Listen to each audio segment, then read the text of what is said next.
C'est bon, ça tourne.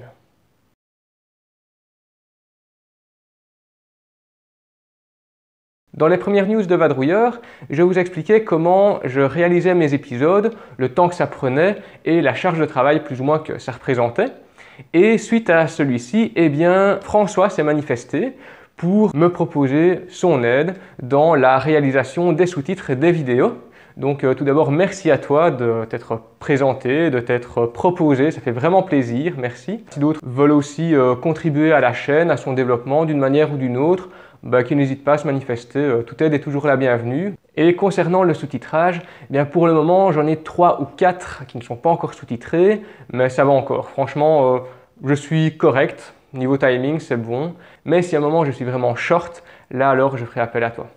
Je profite aussi de cette deuxième capsule pour vous dire que si vous avez des sources de documentation, encyclopédies ou autres qui sont vraiment de qualité et fiables, principalement sur le net, parce que c'est plus facile que de devoir se déplacer jusqu'à la bibliothèque, même si les livres sont aussi de très bonnes sources d'informations. N'hésitez pas à me les proposer en commentaire, franchement ça m'intéresse.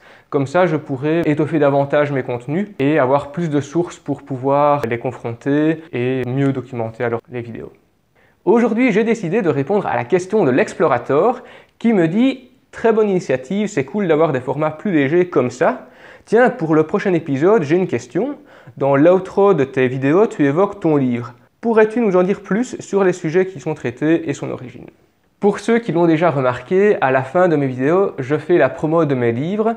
Comme vous l'avez peut-être déjà vu, j'ai rédigé une trilogie qui s'appelle La légende pionnière, que vous pouvez voir juste ici, qui est donc une série de 3 livres, vu que c'est une trilogie, logique.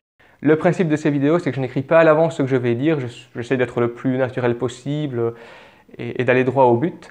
Donc voilà, je vais essayer d'être clair, précis, pas trop m'éparpiller et ne pas trop vous spoiler. D'ailleurs, s'il y en a parmi vous qui l'ont déjà lu, dites-le moi en commentaire et donnez-moi votre avis, c'est toujours sympa. La légende pionnière nous raconte l'histoire de Pete, qui est un jeune homme, étudiant en langue, et qui, un beau jour, alors qu'il se rend sur le chemin de l'école, est témoin d'un accident de voiture. Dans celui-ci gît une jeune fille qui s'appelle Eléa, qui est juste magnifique, dont il tombe amoureux. Et bon, voilà, étant témoin de l'accident, il appelle les secours et espère quand même pouvoir la revoir. Ce qu'il va faire, en fait, il va prendre contact avec l'hôpital où elle va être admise et va entrer en contact avec elle, va la rencontrer, etc. Et à partir du moment où ils vont faire connaissance, des phénomènes étranges vont se produire et c'est en fait des êtres issus du royaume pionnier qui essayent d'entrer en contact avec lui parce qu'il a justement un lien avec ce royaume et aussi avec cette fille qu'il ne connaît pas encore. Ces phénomènes étranges vont l'amener à découvrir son rôle et son lien avec ce royaume pionnier, qu'il ignore encore totalement, aussi son lien avec la personne en question, Eléa. Ces 3 personnages qui essayent d'entrer en contact avec lui sont donc issus du royaume pionnier. Je ne dis pas encore quels sont leurs rôles pour ne pas vous spoiler. Et ils vont l'aider en fait à traverser un portail qui vont les emmener dans le royaume pionnier. Là où un tyran sème la peur, voilà, en fait c'est le seigneur pionnier Ranter, qui est un peu comme un dieu. En fait, les seigneurs pionniers dans ce monde-là sont des dieux et la croyance de ce peuple est une croyance polythéiste avec des seigneurs pionniers qui ont chacun leur rôle, leur pouvoir. Et il se fait que le seigneur pionnier Ranter, qui est un peu genre le seigneur du mal, le dieu du mal absolu, règne sur le royaume pionnier et fait vraiment craindre toute la population. Franchement, c'est un tyran, un être abject. Et il va être chargé, avec les autres personnages, de faire tomber ce seigneur pionnier. Dans le second tome, on apprend petit à petit comment le seigneur pionnier Aster, qui est en fait un peu le dieu des dieux, le plus grand des dieux, si on devait le comparer à un autre dieu dans une mythologie, on pourrait le comparer à Zeus pour la mythologie grecque, Jupiter pour la romaine, Ra pour l'égyptienne, Thor pour la nordique et Toutatis pour la mythologie celte. Donc vous voyez un peu où je veux en venir, c'est vraiment le plus grand, le plus important, le plus charismatique aussi. Et donc il a été assassiné avant le premier tome, ce qui a permis à Ranter de prendre sa place et de régner d'une main de maître sur le royaume pionnier. À ce moment, Pete est la proie de cauchemars vraiment horribles qui lui révèlent en fait la manière dont l'assassinat du seigneur pionnier Aster s'est produit. Alors là, no spoil, on sait déjà dès le départ que c'est Lerter qui est en fait un sbire de Ranter et qui a réussi à s'infiltrer auprès des proches d'Aster pour ensuite l'assassiner et permettre alors à Ranter de prendre sa place. Alors Pete ne comprend pas trop bien pourquoi il est témoin de ces cauchemars, de ces visions. En même temps, il se rend compte que des choses se produisent à l'intérieur de son corps, qu'il acquiert certaines facultés grâce à une énergie noire à laquelle il a été exposé dans le premier tome, qui vont le mener petit à petit à un autre portail qui va le rediriger vers les terres de l'exil, qui sont en fait gouvernées à ce moment-là par Lerter. Dans cette ère de l'exil, il y a donc forcément Lerter qui dirige un peu à l'image de Ranter cette ville un peu en bidonville avec franchement une image très noire de la société. Et dans les souterrains, Hope, qui est un peu un être de lumière, c'est un peu l'opposition entre les deux, qui lui en fait est avec la faction libératrice qui va en fait organiser tous les souterrains pour remonter, se révolter et faire tomber alors Lerter, mais pas que, parce qu'il a aussi un lien très étroit avec Pete, qu'on découvrira alors à travers la lecture. Dans le troisième tome, un événement assez spectaculaire s'est produit, je n'en dis pas plus pour ne pas spoiler, et ce qu'il se passe, c'est qu'un être qu'il pensait disparu, parce que voilà, dans le deuxième tome, il n'existe plus du tout, on ne sait pas ce qu'il en est, on ne sait pas ce qu'il est devenu.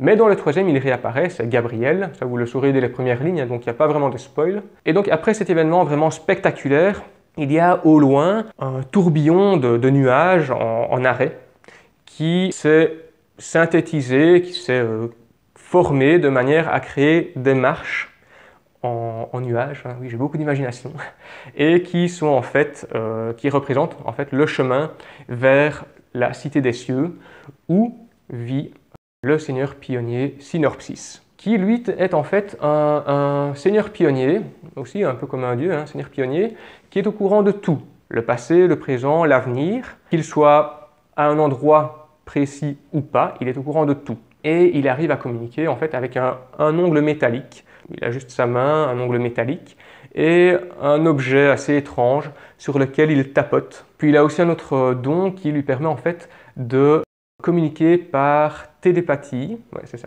j'hésitais un peu avec la télékinésie qui n'est pas du tout la même chose, donc par télépathie, avec voilà, n'importe qui, donc aussi il entend les pensées des gens, il arrive à communiquer directement avec les gens sans que personne ne s'en rende compte en fait finalement. C'est un peu la caractéristique principale du personnage, en plus du fait qu'il n'a aucun élément, aucun détail sur son visage. Voilà, il a juste deux petites cavités nasales qui lui permettent de respirer, mais il n'a aucun élément sur son visage. C'est juste un crâne qui est recouvert d'une peau brune, et c'est tout. Et alors forcément, sa toge, brune aussi, qui permet de le masquer, ou plutôt de cacher son visage. Donc après l'événement en question, Gabriel secourt Pete, qui est vraiment en piteux état, il est entre la vie et la mort, il est à deux doigts de tomber. Et donc il est encore un peu conscient, il se rend compte qu'il est emmené par Gabriel, emmené vers les cieux. D'ailleurs, ça fait fort biblique, je trouve, comme ça, quand je l'explique, alors que ce n'était pas du tout le but, mais bon, voilà. Et donc il le fait monter progressivement, pas à pas, et vraiment il avait du mal à suivre, il se fait vraiment traîner. Et puis alors, arrivé au-dessus, Gabriel pense pouvoir être accueilli comme il se doit, mais non, les portes lui sont refusées. Il disparaît, on ne sait pas où, on ne sait pas comment. Tout ce qu'on sait, c'est qu'un petit peu plus tard, Pete, qui est devenu inconscient entre-temps, se réveille à l'intérieur du palais du seigneur pionnier Sinopsis. Ça, on va le savoir parce qu'il va d'abord sortir de sa chambre, qui est très luxueuse, très distinguée, vraiment très propre, nickel, à l'image du seigneur pionnier qui, lui, est très perfectionniste, même maladif. Et donc il va sortir, explorer les couloirs qui encore ont cette dualité entre la clarté et l'obscurité, entre le bien et le mal à nouveau. On a des représentations des autres seigneurs pionniers qui s'animent encore un petit peu sur les murs. Et donc voilà, on a encore cette dualité qui est bien présente, jusqu'au moment où il va arriver devant une porte qui est légèrement entrouverte, il entend du bruit, il y a un peu de lumière qui en sort, c'est bizarre.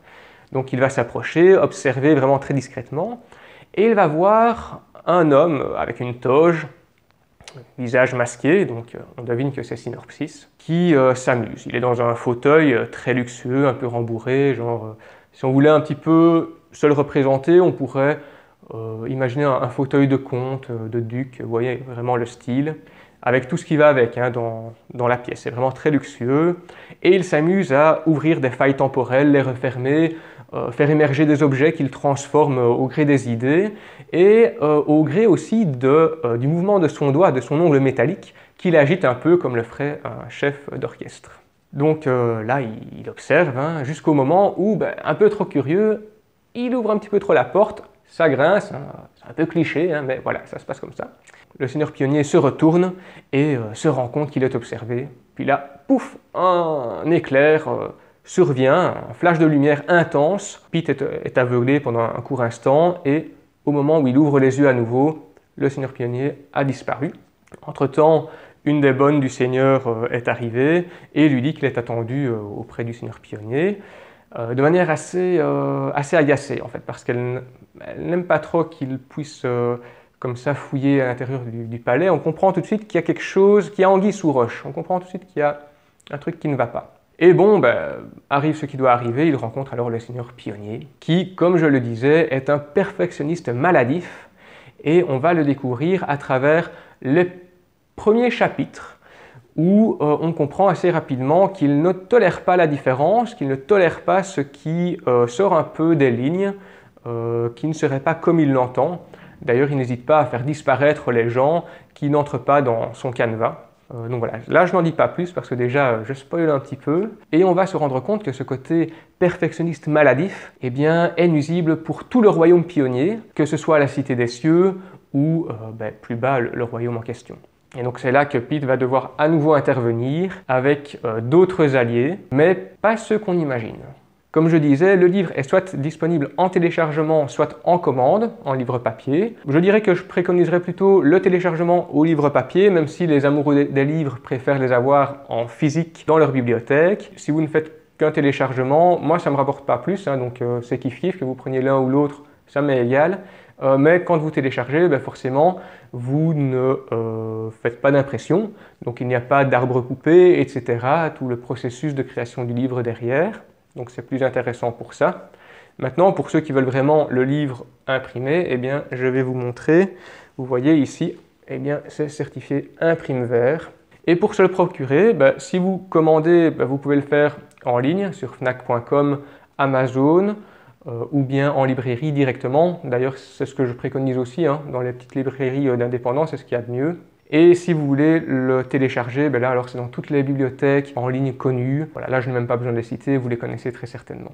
Comme m'a demandé l'explorateur, quelles sont les origines, quelles sont les inspirations pour écrire ce livre, c'est assez comique parce que à la base je ne suis pas un très grand lecteur de romans. Je lis beaucoup tout ce qui est informatif, tout ce qui me permet d'apprendre de nouvelles connaissances, mais franchement niveau roman, zéro. C'est pas que ça ne m'intéresse pas, mais je n'arrive pas à accrocher de la même manière. Par contre, je suis un très grand joueur de jeux vidéo, donc je suis un peu geek sur les bords, ça je dois l'avouer. Et du coup, c'est en fait un jeu vidéo qui m'a inspiré. Donc si vous voulez, quand j'avais genre 12 ans, j'étais fan d'un jeu qui s'appelait Jak and Daxter, que vous connaissez très certainement si vous êtes de mon âge. Et en fait, il y avait 3 jeux qui étaient sortis, et il n'y avait pas de 4e prévu, à part Jak X, qui était plutôt... ça sortait complètement du style du jeu, donc c'était pas du tout la même chose.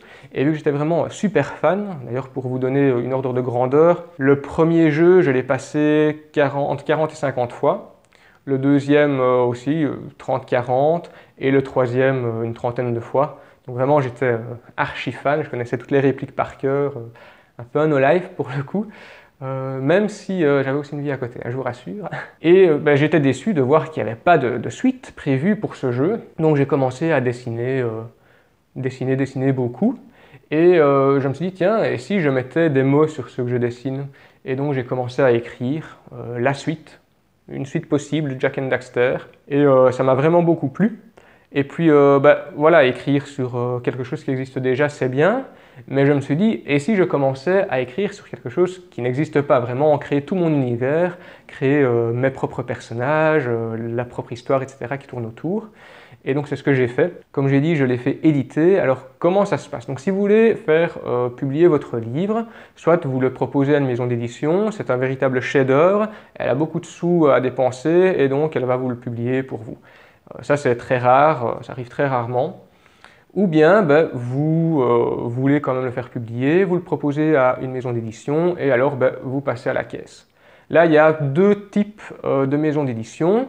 Il y a celle qui va donc vous proposer tout un service qui va aller de la correction à la couverture, en passant même par la commercialisation et le tirage. Et puis il y a l'autre, celle que j'ai prise, qui elle propose aussi les mêmes services, donc la correction, la mise en page, la couverture et aussi la commercialisation. Mais là, il n'y a par contre pas de tirage. Donc oui, alors on va pas pouvoir commander ton livre. Si, en fait, le truc c'est que c'est répertorié comme étant un seul tirage, donc il y a un seul livre qui est tiré. D'ailleurs, c'est à moi qu'il est envoyé, comme ça j'ai mon exemplaire. Et puis, ce sont les libraires qui vont les commander alors selon les commandes qui sont passées. Et c'est là que c'est intéressant parce que là où l'autre maison d'édition a un stock de, on va inventer un 2000 livres qui prend de la place, qui peut-être ne sera pas vendu au complet. Donc imaginons qu'on vende 75%, il y a 25% qui restent sur les bras, 25% de papier consommé inutilement, 25% de dépenses inutiles et 25% d'espace stocké, enfin utilisé et qui ne sert à rien. Dans l'autre cas, qui est nettement plus intéressant pour moi, c'est que sur 2000 livres, comme ça on reprend le même chiffre, j'en vends aussi, imaginons 75%. Les 25 autres pourcents, vu qu'ils n'ont pas été tirés, ils n'ont pas été dépensés, ils n'ont pas été stockés et ils ne sont pas perdus. Donc c'est plus intéressant. Alors concrètement, comment est-ce que ça se passe? Donc lorsque vous voulez envoyer un manuscrit, eh bien d'abord il faut le faire relire par plusieurs personnes pour vraiment avoir le moins de fautes d'orthographe possible. Ça c'est vraiment très important parce que certaines maisons d'édition n'y prêtent même pas attention. Ensuite, vous l'envoyez. Ici, ce qui est bien, c'est que c'est envoyé par mail, donc pas besoin d'imprimer un manuscrit au préalable, envoyé par la poste, ce qui coûte. Ça, c'est vrai que c'est assez lourd. Le livre est lu par un petit comité qui va donner son avis dessus et va dire oui, ok, on le publie ou non, voilà, ça ne correspond pas à ce qu'on recherche ou quoi, ou qu'est-ce. Enfin, ils ont souvent des bonnes raisons. Et voilà, et ici, si la réponse est positive, tant mieux, vous pouvez être édité. Et donc là, vous avez le choix entre le faire imprimer en version papier ou le faire imprimer en version numérique. Du coup, il n'est pas imprimé. Et là, forcément, on imagine bien que le coût de production papier est plus important que le coût de production numérique. Une fois que toute la maquette est faite, que tout est validé, tout est recorrigé, etc., il n'y a plus rien à faire autour. Donc là, la version numérique est bonne, reste alors la version papier. Et qui coûte un petit peu plus cher, évidemment. Par ordre de grandeur, par exemple, j'ai veillé à ce que tous les livres en version numérique soient facilement accessibles, parce que mon but, c'est d'être lu. C'est pas juste de faire du profit. Le livre en version numérique est à 5 €, voilà, 5 €, 5,90 €, il faudrait que je revérifie. Par contre, la version papier, elle, vu qu'il y a un coût derrière à chaque impression, et vu que ce n'est pas un gros tirage, c'est un petit côté négatif de la chose, voilà, c'est 14,90 € pour le premier, 15,90 € pour le deuxième et 15,90 € pour le troisième, ou 90 € pour la fin pour les Français. Donc voilà, c'est un peu plus cher. C'est pour ça aussi que je préconise la version numérique parce que tant qu'à faire, autant que vous preniez un qui est le même contenu moins cher. Moi, je n'y gagne pas plus. Alors les objectifs futurs par rapport au livre, eh bien pendant toute une période, j'avais commencé avec une connaissance à pencher sur le développement d'un jeu vidéo autour. Mais malheureusement, par manque de temps, on n'a pas su le concrétiser. On était vraiment qu'au tout début, au balbutiement comme on dit. Par contre, toutes les idées sont toujours dans les cartons. Donc si à un moment j'arrive à concrétiser l'idée, pourquoi pas, ce serait génial de pouvoir faire ça. Dans le prochain numéro des news, je vous expliquerai comment je travaille le fond vert, comment je mets en place mon décor, voilà, comment se fait mon setup, etc. Ça pourrait être sympa de voir un peu le background d'un épisode. Et si ça vous intéresse, dites-le moi aussi en commentaire, comme ça je peux un peu sonder, voir qui ça intéresse un petit peu moins. Dites-moi en commentaire ce que vous en pensez. Petit moment d'auto-promo, en fait il faut dire que cet épisode n'est que là-dessus, en fait je fais que ma promo dans cette vidéo-ci. Mais bon, après tout c'est ma chaîne, donc on s'en fout. Quand vous voyez un épisode, quand vous regardez un épisode qui vous plaît, si vous voulez soutenir la chaîne, soutenir mon travail, vous pouvez le partager à vos amis, à ceux qui aimeraient voir cet épisode, donner un peu de visibilité à la chaîne et lui permettre de se développer. Le dernier épisode sur la pierre philosophale est sorti, il est juste là. J'explique la légende, mais aussi qu'on peut transformer le plomb en or via un procédé assez complexe. Donc je vous dis tout dans la vidéo, allez la voir si ça vous intéresse. Si le nouvel épisode est sorti, vous pouvez aller le voir juste là. Et n'hésitez pas à vous abonner pour rejoindre la vadrouille en cliquant juste ici. En attendant, je vous dis à la prochaine et portez-vous bien!